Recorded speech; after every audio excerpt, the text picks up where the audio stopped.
منقول ہے کہ بنو امیہ کا بادشاہ عبد الملک بن مروان جب ملک شام میں طاعون کی وبا پھیلی تو موت کے ڈر سے گھوڑے پر سوار ہو کر اپنی شہر سے بھاگ نکلا،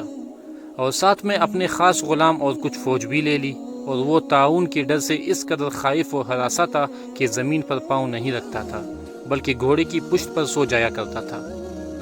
دوران سفر ایک رات اس کو نیند نہیں آئی تو اس نے اپنے غلام سے کہا کہ تم مجھے تو غلام نے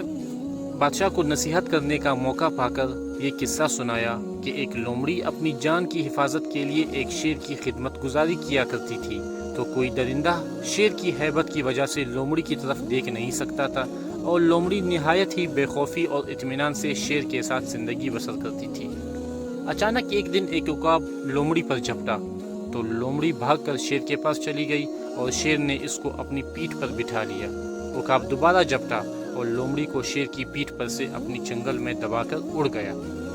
لومڑی چلا چلا کر شیر سے فریاد کرنے لگی تو شیر نے کہا، اے لومڑی، میں زمین پر رہنے والے درندوں سے تیری حفاظت کر سکتا ہوں، لیکن آسمان کی طرف سے حملہ کرنے والوں میں سے میں تجھے بچا نہیں سکتا۔ یہ قصہ سن کر